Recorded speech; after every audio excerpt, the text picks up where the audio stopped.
أقضى ربك ألا تعبدوا إلا إياه وبالوالدين إحسانا কাজা মানে ফয়সালা, রায়। জজ শুনানি করে, বিচারপতি শুনানি করে আদালতে কেসের মোকদ্দমার রায় ঘোষণা করে কিনা? আল্লাহ বলেন আমার আদালত থেকে, আমার সুপ্রিম থেকে, সমস্ত সুপ্রিমের উপরে সুপ্রিম আদালত থেকে আমি আল্লাহ রায় প্রদান করছি।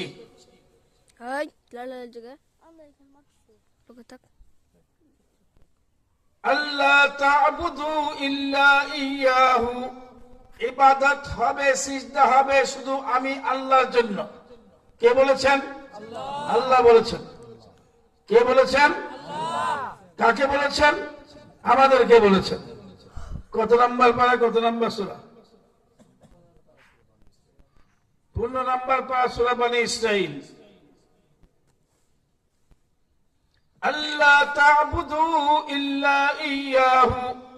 এ বান্দারা কান খুলে শুনে নাও, ইবাদত করবে শুধু আমারই। ইবাদত কি শুধু আমার নয়? কার? বলেন বলেন, ইবাদত করবে শুধু আমারই। আল্লাহ। কার? আল্লাহ। বলেন ইবাদত কার করবে? আল্লাহ। শুধু আল্লাহ নয়, শুধু আল্লাহরই। বলেন শুধু আল্লাহর। মাঝে মাঝে পিচ্ছা বলে সিজদা দেওয়া যায়, দেন না আপনারা? দেন না? নামাজ পড়ে না, কবরে মরা ব্যক্তিকে সিজদা দেয়।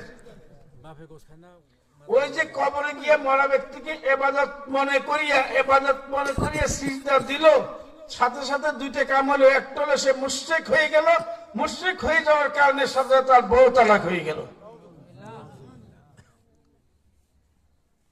বউ তালাক হয়ে গেল, সেও মুশরিক হয়ে গেল। তাহলে আমরা সিজদা দিব কাকে? শুধু আল্লাহকে। আল্লাহ বলেন আমি এই আয়াতের মাঝে তোমাদের কাছে দুটো বিধান নাযিল করলাম। এক নম্বর বিধান, আমি আল্লাহর হক, ইবাদত হবে, সিজদা হবে শুধু আমি আল্লাহকে। বুঝতে পারছি? প্রথম বিধান সবাই বলেন বুঝছেন? দ্বিতীয় বিধান কি?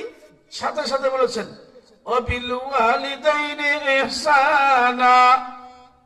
তোমাকে যে বাবা জন্ম দিয়েছেন, তোমাকে যে মা 10 মাস 10 দিন পেটে ধরেছেন, দুধ পান করিয়েছেন, লালন পালন করিয়েছেন, তুমি আল্লাহ রসুলের পরে সবচেয়ে বেশি মানবে, খিদমত করবে, ভালো ব্যবহার করবে তোমার আব্বা আম্মার সাথে। কার সাথে? পিসাবের সাথে? হুজুরের সাথে? কার সাথে?